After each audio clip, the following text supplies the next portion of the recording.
Hello, so our read aloud for this week is called Fly High, Fly Low by Dawn Freeman.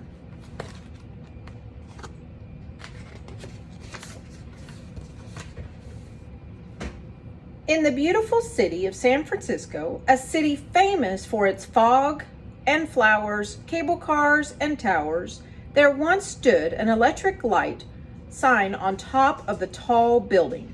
And inside the letter B of this sign, there lived a pigeon.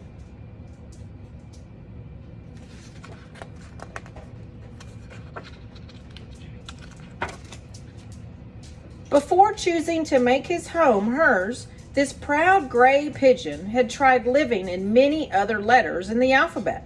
Just why he liked the lower loop of the letter B, no one yet knew.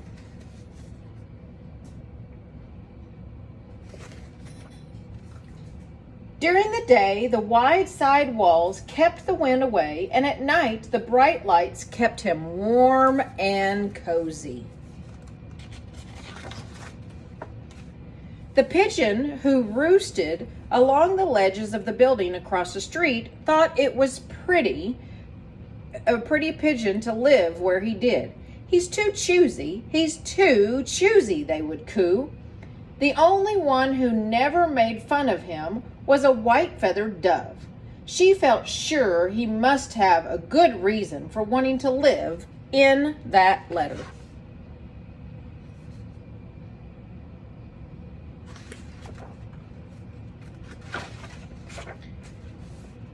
Every morning, as soon as the sun came up, these two met in the mid-air, and together they swerved and swooped down into the Union Square Park, where they pecked up their breakfast.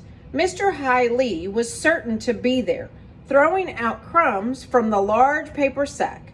He would always greet them by saying, "Good morning, Sid and Midge. How are you two early birds?"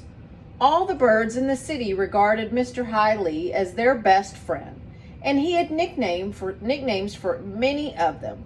Sometimes he brought them hard breadcrumbs, and sometimes an extra special treat, like a day-old cake crumb from a nearby bakery.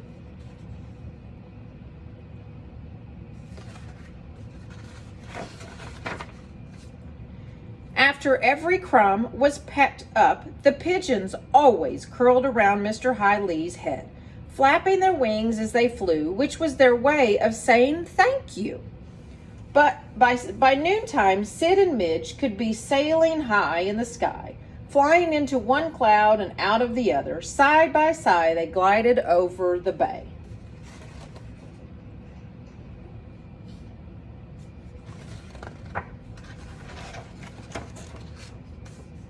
Until they could look down to see the Golden Gate Bridge. Sid would swoop and fly through the open air, just to show Midge what a good looper he was.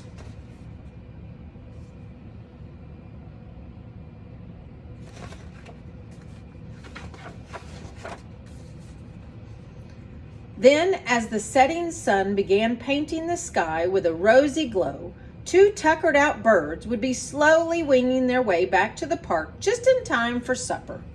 One evening, after a especially gay dark lark in the sky, Sid invited Midge to stay and share his letter B with him.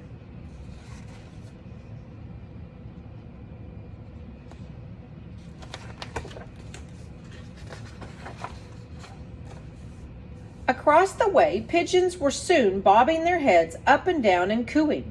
Whoever heard of birds building a nest in a sign? It'll never do. It will never do.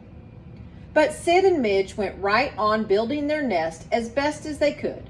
They used patches of cloth and strands of string and bits of straw, and gradually they grew a strong nest with a perfect view.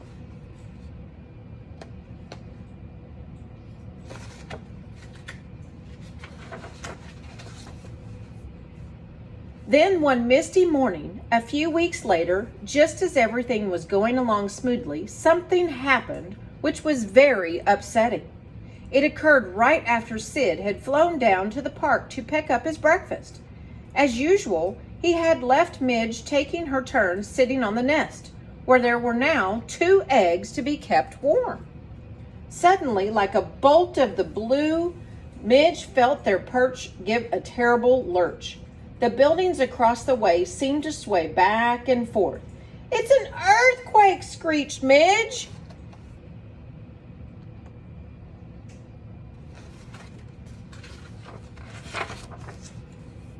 But no, it was even worse than an earthquake.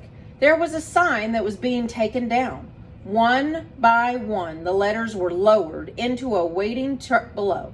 Midge followed, flapping her wings wildly at the movers, trying to let them know they must not take away her nest. But the men paid no attention to her until the tallest man stopped and shouted.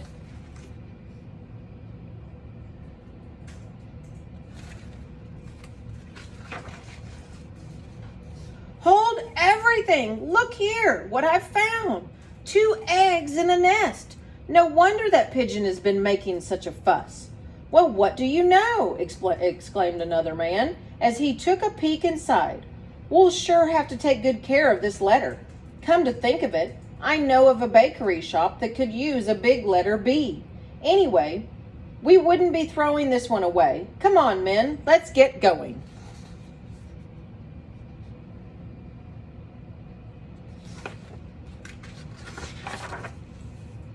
Down the hill they went and far out of sight, with Midge clinging on with all her might. You can imagine how Sid felt when he landed back on the old and empty scaffold later that morning. He stood there dazed and couldn't figure out, wondering where his sign had gone. Where was Midge? Where was the nest that those 2 perfect, precious eggs were in?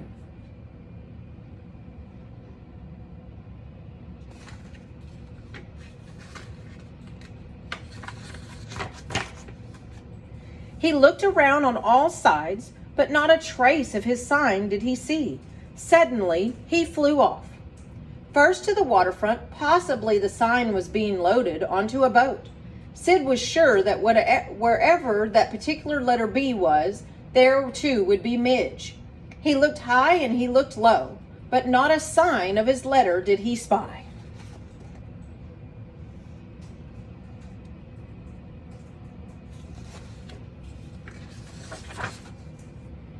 Next, he flew to the uppermost part of the Golden Gate Bridge. He thought perhaps Midge might have passed by that way, but no, not a feather did he find. While he stood wondering where to search next, an enormous fog bank came rolling in from off the ocean. Like a rampaging flock of sheep, the fog came surging straight towards him.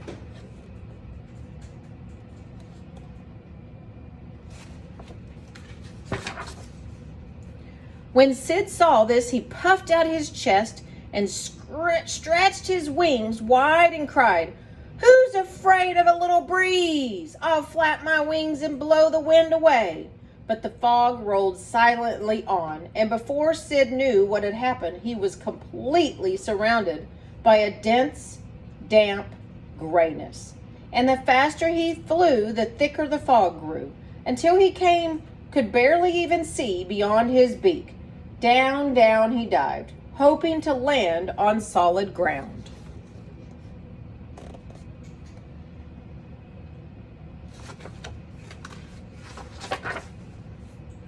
All at once, he found himself standing on top of a traffic light signal right in the busiest part of town. Once inside the green go signal, Sid began fluffing up his wings, trying to dry them off before going on with his search for Midge.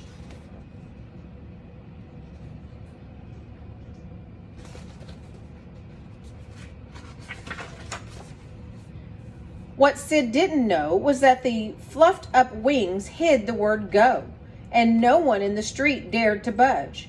Soon there was a roar of an automobile horns. "People certainly get awfully upset over a little fog," said Sid as he stuck out his head.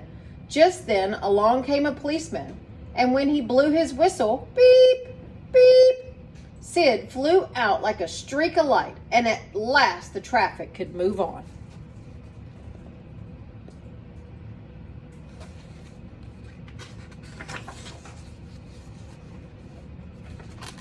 By now, the fog had changed into rain, and everybody started hopping aboard the cable cars, which is what people do in San Francisco whenever the hills are too steep or the weather is too wet. And that's exactly what Sid did too. Under the big bell on top of the cable car, he found a perfect umbrella.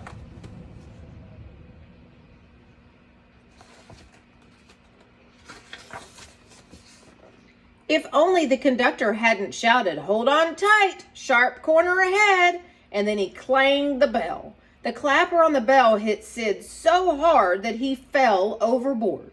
In the street gutter below, all bruised and weary, he hobbled along muttering to himself, "People! It's all people's fault!"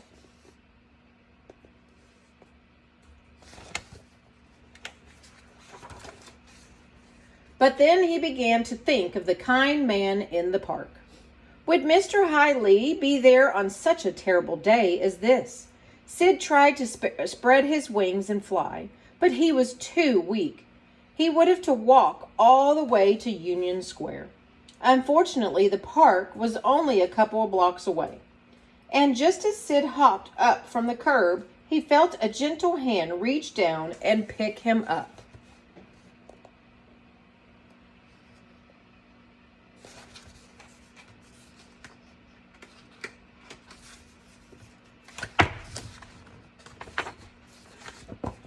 The next thing Sid knew, he was inside Mr.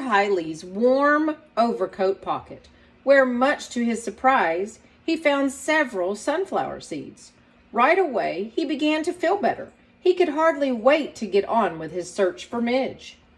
When he peeped out, he saw that the rain had stopped and the warm rays from the sun were beginning to shine down. Mr. Lee talked to his friend inside his pocket as he walked along. "Around the corner from where I know of a bakery where we can get something more for you to eat," he said.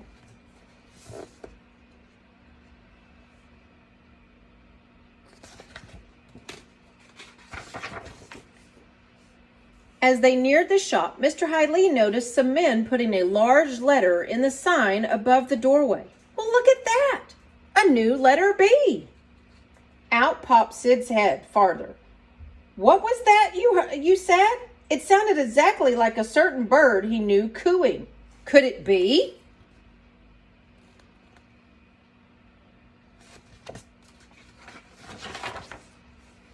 Yes, indeed. It was his very own Midge. She had stayed with their nest through thick and thin. Up flew Sid like an arrow shot from a bow. And oh, what a meeting! Such billing and cooing as you've never heard. And no wonder, for their 2 eggs were just about to hatch.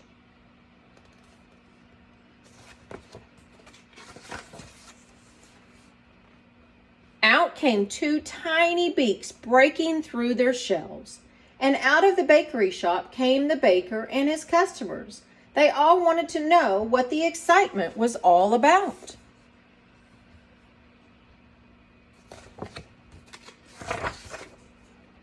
Sid knew that his first duty was to find some food for Midge, so down he flew, and there was Mr. Lee already holding out his hand full of cake crumbs. After taking the crumbs to Midge, Sid hurried right back down, and this time he circled around and around, Mr. Lee's head flapping his wings happily, and we know what he meant by that.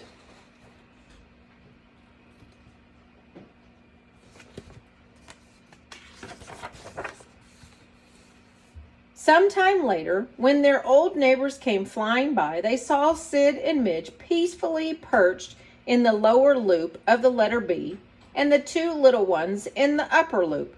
Oh, those lucky birds! They cooed as they flew away. Sid certainly did know what he was doing when he chose that letter B. So your question for this week is, imagine that you are Sid. How would you feel if you came home and your home was gone? So in the discussion on the Google Classroom, you'll go ahead and answer that for me. How would you feel if you came home just like Sid and your home was gone? Okay, till next week. Bye.